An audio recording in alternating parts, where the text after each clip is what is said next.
The vase shattered against the hardwood floor, its jagged pieces glinting like teeth in the candlelight. My wife's face twisted, her lips curling as she glared at the splintered remains of my gift. A hand-carved wooden box, months in the making, now reduced to kindling. "I don't want handmade junk," she spat, her voice sharp enough to slice through the quiet of our dining room. The words landed like a fist in my gut, stealing my breath. 5 years married, and I'd never seen her eyes so cold, so foreign. The air smelled of wax and regret, the dinner I'd cooked cooling untouched on the table. I stood frozen, my hands still outstretched from offering the box, now empty, as her heels clicked toward the kitchen. The trash can lid slammed shut, echoing like a gunshot. I wanted to scream, to demand why, but my throat tightened, trapping the words. Instead, I sank into the chair, staring at the mess of wood and glass.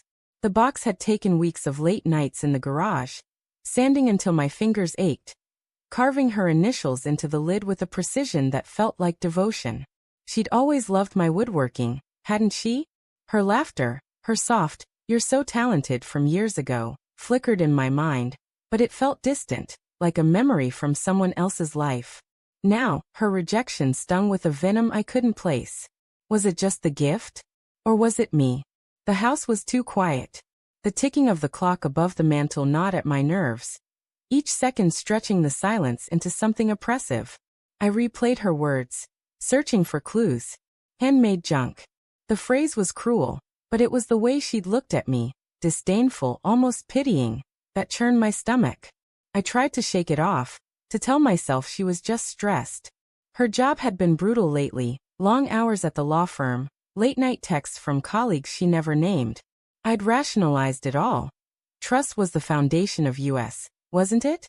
But doubt crept in, a cold whisper I couldn't ignore. I stood, my chair scraping the floor, and moved to the kitchen. The trash can sat by the counter, its lid still slightly ajar. I hesitated, my hand hovering over it. Opening it felt like admitting something was wrong, like crossing a line I couldn't uncross. But I did it anyway. The box lay atop a pile of coffee grounds and wilted lettuce. Its carved lid cracked but still legible. E&L forever. My chest tightened. I reached for it, then stopped. Something else caught my eye.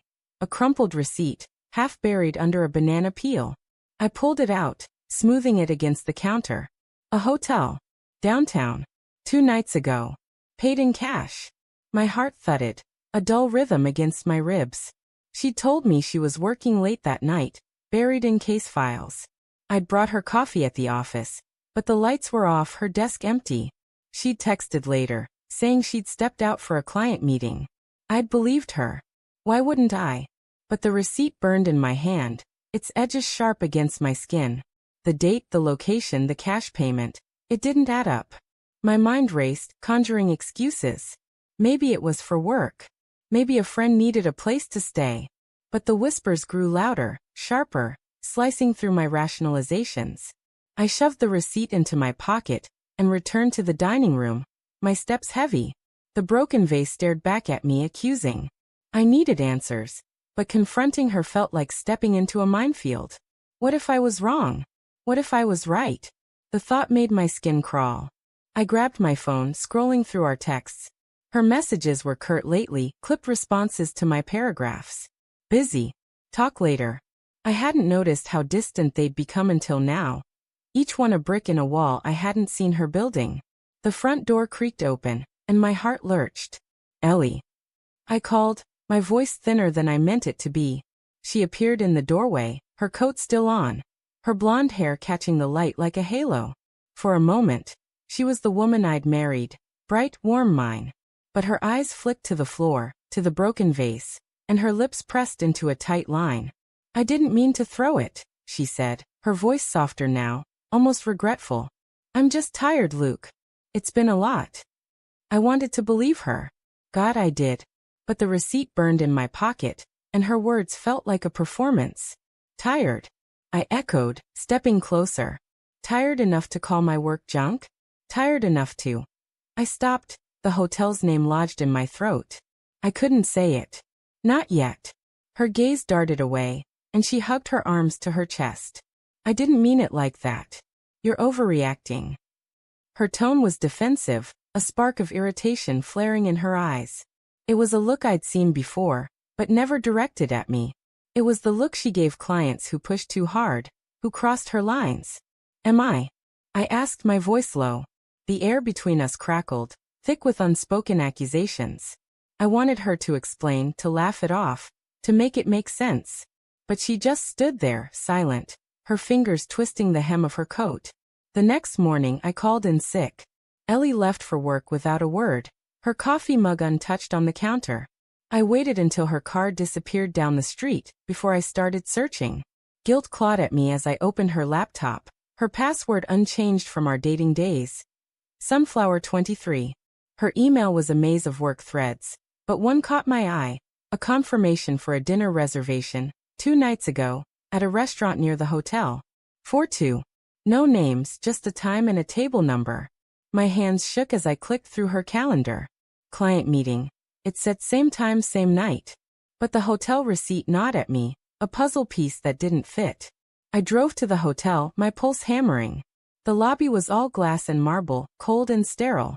The clerk, a young guy with a bored expression, barely looked up. Can you check a reservation? I asked, sliding the receipt across the counter. He frowned, tapping at his computer. Cash payment, no name on file, he said, shrugging. Could be anyone. Anyone with my wife's credit card? I snapped, then caught myself. I described Ellie, blonde, green eyes, sharp cheekbones. His face shifted, a flicker of recognition. Yeah, I think I saw her. With some guy. Tall, dark hair, suit. They were cozy. The word hit like a sledgehammer. I stumbled out, the city noise blurring into a dull roar. Cozy. I saw them in my mind, her laughing, his hand on hers, the way she used to look at me. The betrayal crystallized, sharp and undeniable. I drove home, the receipt crumpled in my fist. That night, Ellie came home late. The dining room was dark, the broken vase still on the floor. I sat at the table, the receipt in front of me. She froze when she saw it, her bag slipping from her shoulder. Luke, Who is he? My voice was steady, but inside, I was unraveling. Her face crumpled, and for the first time, I saw guilt in her eyes. Not regret, not love, guilt. It's not what you think, she whispered, but her voice broke, and the lie collapsed between us. Then what is it? I stood, my chair tipping back. A hotel? A dinner? A man you were cozy with? Tell me, Ellie. Tell me I'm wrong. She didn't. She sank onto the couch, her hands covering her face. It was a mistake, she said finally, her voice barely audible. A colleague. It just happened. The words were a blade, twisting deeper with every syllable. A mistake. As if that erased the nights I'd spent carving her gift, the years I'd spent believing in us. I wanted to hate her, to scream, but all I felt was emptiness. The box, the vase, the receipt, they were all pieces of a life that no longer existed. I walked to the door, my hand on the knob. Happy anniversary, I said, my voice hollow. I stepped into the night, the cold air biting my skin, and left her with the wreckage of our trust. Behind me, the house stood silent, a tomb for the love we'd buried.